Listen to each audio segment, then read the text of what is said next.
Welcome to the Breakthrough Podcast with your host, Reba, a podcast motivated to help survivors of trauma heal and focus on their full potential.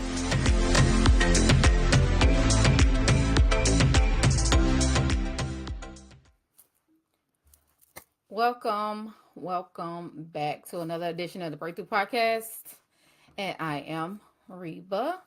And today I am pretty much trying to catch this sunlight because I promise you it's beautiful and it's coming through and the temperature about to drop and it's going to get dark. So I try to catch the daylight to record as soon as I get off work so I can be on here without as much other light in my room.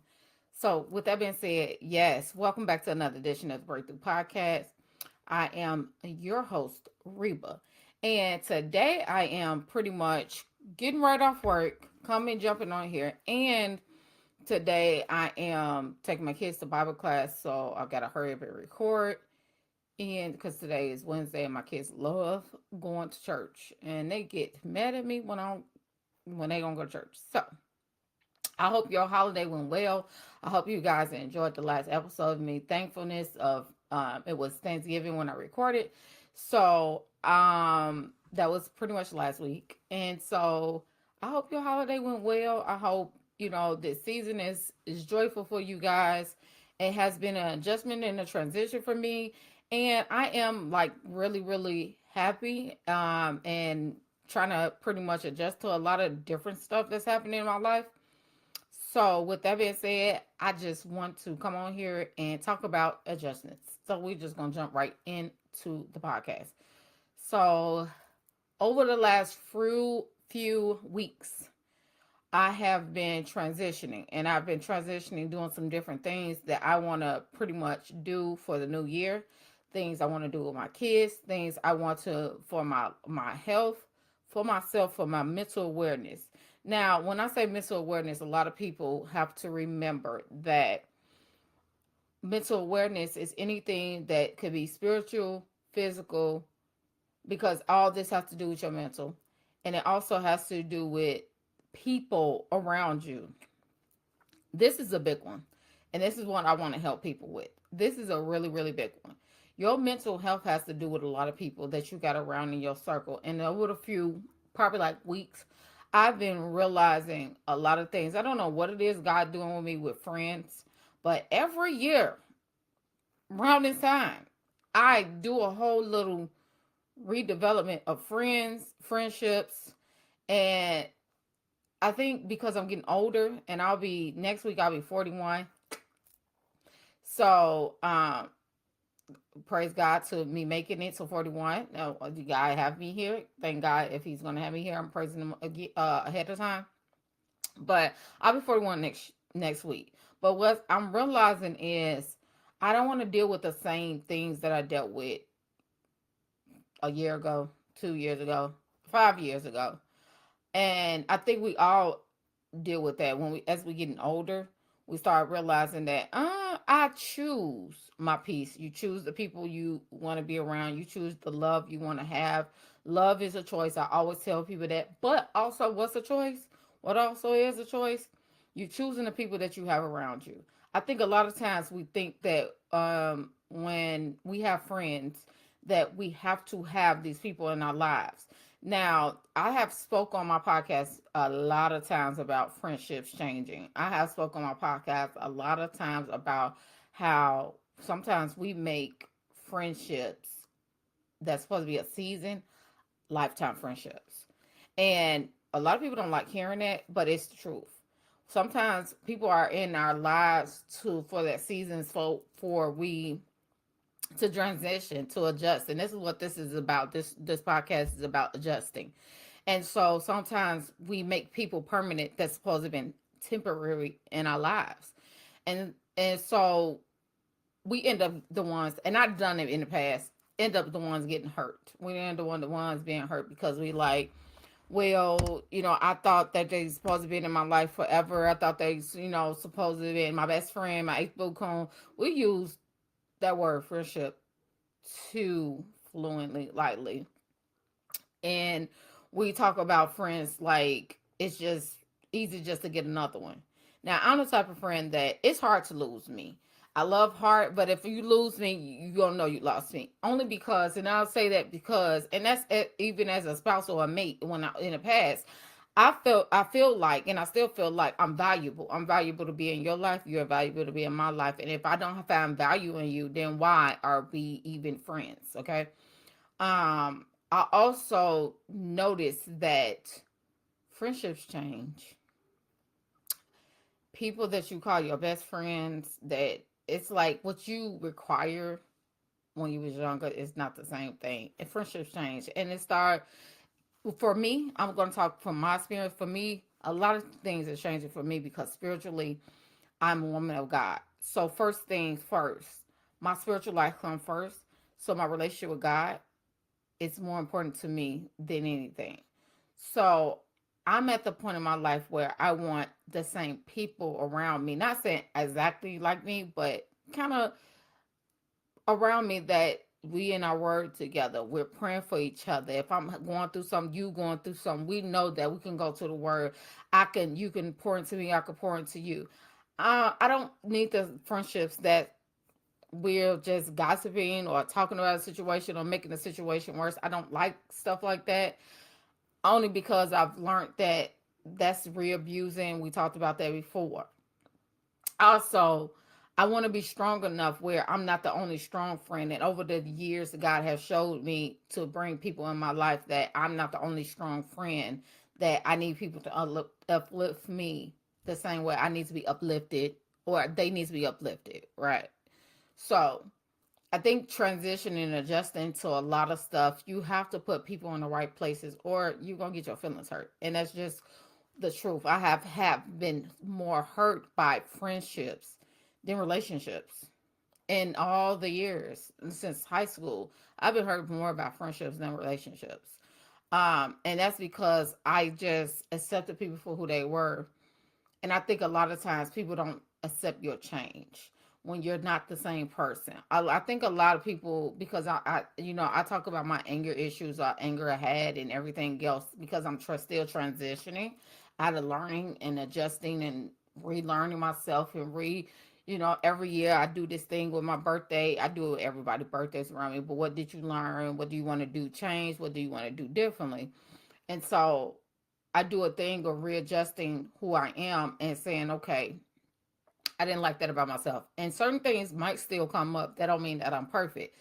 But sometimes you got to be aware of the friends that keep you in the spots of who you used to be. And then they don't want to see the change. And then when you start talking about God and you start about talking about your relationship, you start realizing they really don't want to see your change. They want to keep you stuck in that negative person that you were. And I think that has to do with their growth. It has nothing to do with you. Most of the time, what I'm finding out, it has to do with their growth. It has to do with who they are. If their relationship is not where it needs to be in the Lord, that's up to them and God. The only thing you can do is pray for your friend. If this is a friend you actually want to keep in your life, then you have to really do some deep searching and praying. If it's a friend that you asking God to remove, ask God to remove them in a way where you're starting to see the signs of, okay, I have perfect example. I do this. Ask God to remove them and just start seeing the signs where I stop calling people. I literally stopped doing that because I want to see if my phone rings. I do it on purpose with my friends. I want to see that if I call you as much as you call me. And I do that only because I shouldn't be the only one calling you. It should be a mutual beneficial relationship. The same way when you're dating. When you're dating, you don't want to be the only person texting and calling or whatever you want to do or coming up with the dates and everything else. You want someone to show interest in you. And so I start doing that with my friends. Oh, my phone has been dry. It's been the last couple of weeks. But the last couple of weeks is because I've been really absorbing myself because my 41st birthday is coming up next week and who I want to be for 2025. So that's another reason why I've been doing that. But it's also too just to see, are you going to call me because you need something, or are you going to call me just to check in? Or are you going to call me because we just having a conversation? You want to hear my voice. Maybe you miss me. You can miss friendships too. Maybe you don't miss me. Maybe I'm not the friend you miss. And when you start recalibrating, you start asking no questions. Unfortunately, you're going to figure out the truth. And I've been figuring out a lot of things, and there's a lot of things that's changed for me, and there's a lot of things that's been changing for me, and that's going to keep changing for me. I'm happy where I'm at. I'm happy with the adjustment of God, where God is taking me in 2025. I see myself when I started in 2024, and I remember saying to myself at the beginning, I think this was like January, February. Hey, son. My son just walked in. Um, when come turn this light on for me, because the sun is going down, and I'm catching the end of the sun.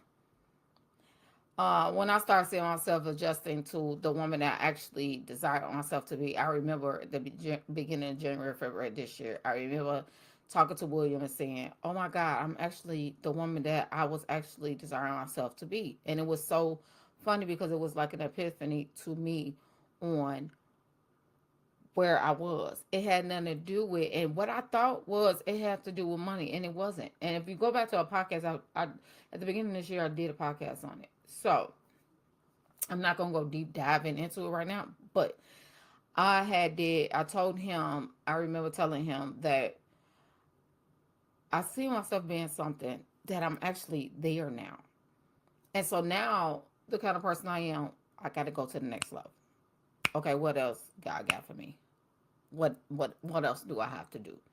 And so when I say what else I have to do, that means physically, mentally, emotionally. Right now, my son is about to be a senior next year. My daughter she just turned 7, so she got time. But my focus been my kids. As y'all know on my podcast, my focus is always my kids. But it's been literally in the last 3-4 years because my kids watched me go through a divorce. My kids watched me start a whole relationship over, everything else. So it's been them because it was funny. I was having a conversation with my son and his best friend, what I call my nephew. Shout out to CJ. I took them last weekend. It was my son's birthday weekend. So I took them to some Christmas event with me to support a friend of mine and her mom. And on our way there, we was talking about dating. We was talking about the kind of females and the kind of females you should be looking for. And I was basically telling them, like, I would not want my kids to wait until they get out into the world. My son about to be 18 next year, right? So what if he had no relationship experiences, okay? You don't send your kids out into the world to say, oh, okay, figure it out. The same way you ain't going to send them out to the world and say, figure out the financial. You're not going to tell them to go get a house. They don't even have credit at 18. You're not going to if you're smart enough, you're going to build their credit and start building their credit. But you're not going to send them out into the world to say, figure it out.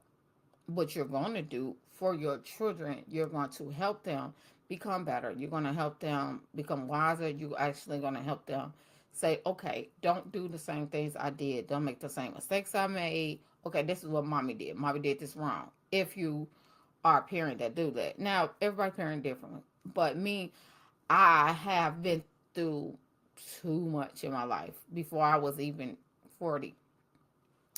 That I just was like, okay, my focus is to make sure my kids do not go through the same thing I went through. Or if they do go through the same thing I went through, that they don't experience in the way I experienced it, that they know that, okay, mama did that. She told us it was a mistake. Okay. Or if if it was something I did good, okay, maybe you could do it in a different way. My focus right now is making sure that my kids have full mental capability of their healing, understanding that physically and mentally and spiritually is important to have all three together. That don't mean you're going to be perfect, but it's very important to know who you are, know your boundaries, have respect for yourself, have respect for other people, and don't let nobody come in and just tell you anything, right? But also the adjustment for me, because this is about adjustments. The adjustments for me is to transition into being a different person, right? I think we all say that every year, but I don't think it's the point of every year. For me, it's always every year at the end of the year because it's my birthday. So, of course, if it was my birthday was in February, I would say that. If my birthday was in June, I would say that. Luckily, it's just the end of the year. My birthday is at the end of the year. And so I don't want to do the same things that I did last year. That's just how I am. And so when I think about the things that happened over the year, it's just like, okay, my year has been pretty good. It's been ups and downs. It has been a roller coaster, but at the same time, I really have nothing to complain about. And this is what I was talking about last week. Um, just because bad things happen in moments, don't mean you have anything to complain about. That means that it's a moment and you allow God to do what God has to do. My adjustment right now, too, is also me waiting, which is the biggest thing, because you got to have peace while you wait. Me waiting on God to say when it's time to move or when it's time to do something. Me really listening to what the Lord is saying. My adjustment has been my wait for God to say, now it's time. My adjustment has been me trying to have peace in the waiting and saying, okay, I got to stop myself from trying to take control of it every time. My second son. Because in the past, when I felt like God was taking too long, I jumped in. I did it. I did my own thing. It was just like, okay. And it never worked out. I rushed it.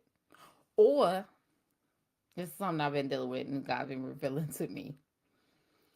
I have been making my life about other people and their happiness and doing things for other people that I really initially didn't want to do in the first place. And just because I thought it would make somebody else happy, or I went along with what was good for the moment and what made sense for the moment, it ended up being a bad thing later on. And so my first thought should have been listening to what God initially told me, you know. So I'm working on that. Waiting. If I tell you this waiting period has been the most exhausting. Let me turn this light on so my son didn't hit me.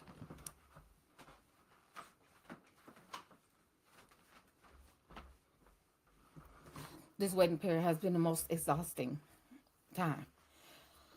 Because I want to take control. I think we all got control problems. And so when you have a control problem, you want to take care of it. You want to handle it. And the kind of person I am, because I am a planner. Everybody knows that about me. I have to plan my life out. I plan my days out. I plan my weeks out. I plan my months out. I plan my year out. This is actually the first year. Honestly, I was at work today thinking I didn't plan nothing out for next year. Nothing. Usually my kids have a vision board.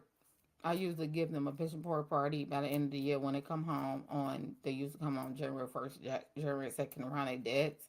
And I usually have a vision board party and stuff like that. I have nothing planned.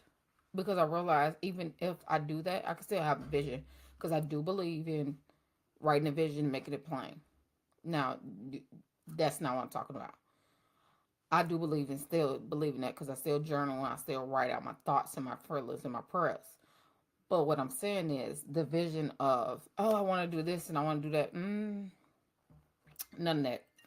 I don't have none of that happening right now.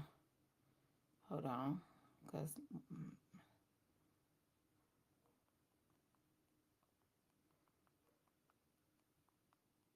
sorry, guys. My assistant principal is calling me. She's my friend. I don't have any of that happening right now. So that's the whole point. It's just I just want to do what God want me to do. That's it. And if God ain't telling me to do it and God ain't leading me to do it, I'm not gonna do it.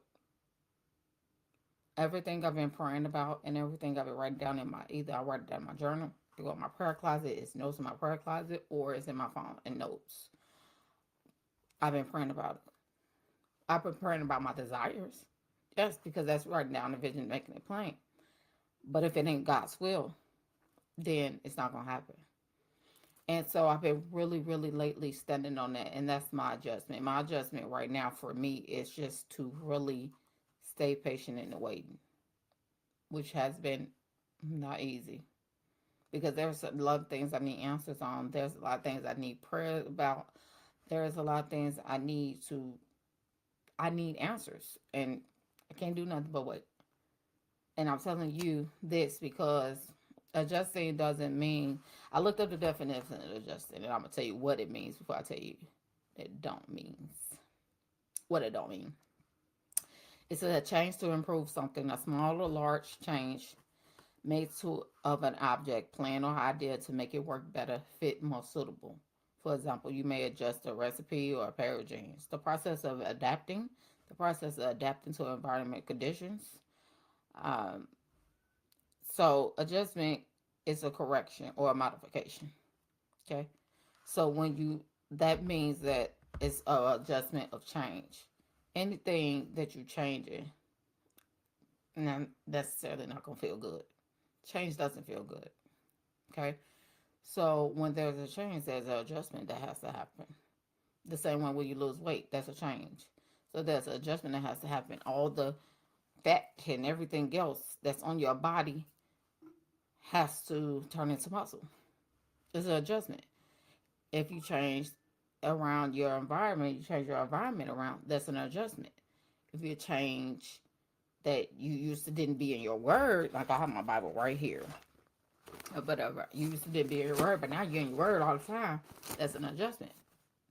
Because one thing you got to do is you got to program your mind to change. And then it comes follow with the actions.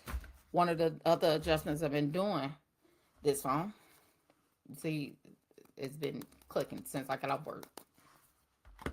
I've been doing this for the last 3 years, but now it's been becoming more severe over the last couple of months.